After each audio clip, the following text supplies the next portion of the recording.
గురుకుల టెండర్స్ లో అక్రమాలు జరిగినట్టు నిరూపిస్తే రాజీనామాకు సిద్దమని తెలిపారు మంత్రులు అడ్లూరి లక్ష్మణ్ కుమార్, పొన్నం ప్రభాకర్. గురుకుల టెండర్స్ ను పారదర్శకంగా నిర్వహించామని చెప్తున్నారు. ఇందులో ఎలాంటి అక్రమాలు జరగలేదని స్పష్టం చేశారు.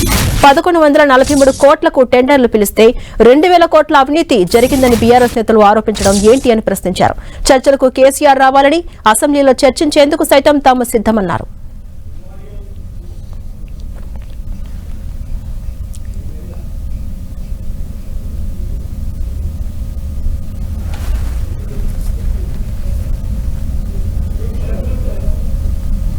కూడా ఇలాంటి పొరపాటు జరగకుండా 680 కోట్ల రూపాయల టెండర్ వాల్యూను టెండర్ పిలవడం జరిగింది.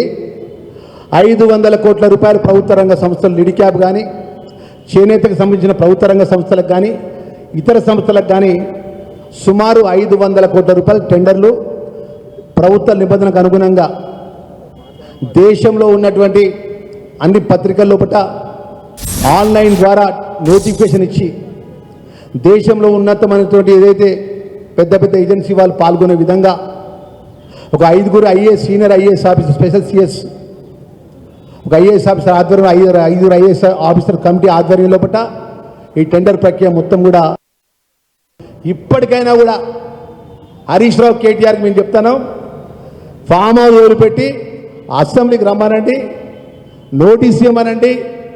మేము ప్రతి అంశం కూడా ఏ శాఖ మంత్రి ఆ శాఖ మంత్రి జవాబు చెప్పడానికి సిద్ధంగా ఉన్నాము. మీ ఛాలెంజ్లకు, మీ బహిరంగ సవాళ్లకు మేము భయపడేటోళ్ళం కాదు.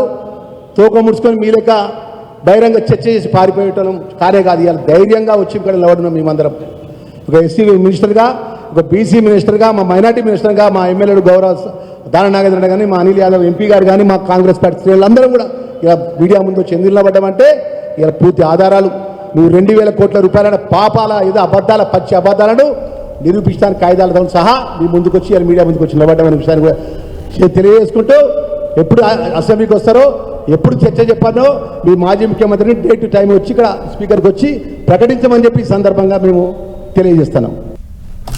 శాసనసభకు ప్రాతినిధ్యం వహిస్తున్న ఎమ్మెల్యేలుగా, మాజీ మంత్రులుగా ఒక చట్టసభల పట్ల గౌరవం ఉంటుంది. వాళ్ళ ముందర చర్చ చేయడానికి సిద్ధం, లేదా చట్టసభలో చర్చ చేస్తా ఉన్నాం. ఆ దానికి సిద్ధమైతే మేము సిద్ధం.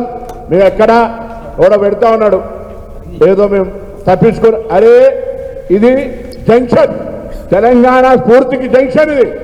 మేము రెడీగా ఉన్నాం. మేము మా పార్టీ కార్యాలయంలో కూర్చొని రమ్మంటారు, లేదా కాంగ్రెస్ లెజిస్లేటర్ పార్టీ కార్యాలయంలో కూర్చోలే. This is a public place. మేము ప్రెస్ క్లబ్ కూడా రావడానికి సిద్ధంగా ఉన్నాం. కానీ ఎవరితో పడితే అంతటి చర్చకు సిద్ధం లేమో. ఎవరికి పడతానికి జవాబు చెప్పడానికి రాజ్యాంగం మీద ప్రమాణం చేయలే. శాసనసభ్యులతోటి, మాజీ మంత్రులుగా ఉన్నటువంటి ప్రస్తుత శాసనసభ్యులతోటి శాసనసభలో కానీ ఎక్కడైనా చర్చ చేయడానికి సిద్ధం. ఇది న్యాయమా కాదా మీరే ఆలోచన చేయండి. రాజకీయంగా ఎదగడం మీకు ఇష్టం లేదా? మా జిల్లా సంస్కృతిలో భాగంగా ఏమి ఇబ్బంది పెడతా ఉన్నాం? ఎక్కడైనా మేము మళ్ళీ చెప్తా ఉన్నాం, మేము అవినీతి చేసినట్టు నిరూపిస్తే నీ దగ్గర ఏ ఆధారం ఉన్నా, నిన్న లక్ష్మణ్ కుమార్ చెప్పినట్టుగా మేము గతంలో కూడా కరీంనగర్లో కానీ ఇతర సందర్భాల్లో చెప్పినాం, మేము ముగ్గురం ఇక్కడనే ముక్కు నేలకు రాసి మా యొక్క రాజీనామాలు ఇస్తాం. లేకపోతే మీరేం చేస్తారో చెప్పండి. ఛాలెంజ్ చేస్తా ఉన్నాం. ఊరికే ఎప్పుడు పడతాడు, ఏది పడతాడు, కోడి తీసుకొని మాట్లాడితే రోజు జవాబు చెప్పాం. వస్తే శాసనసభకు రండి, లేదా ప్రెస్ క్లబ్కు రండి. మంత్రులుగా, శాసనసభ్యులుగా, మాజీ మంత్రులుగా ఇప్పుడు శాసనసభ్యులు రండి, టైం చెప్పండి, బరాబర్ మేము వస్తాం.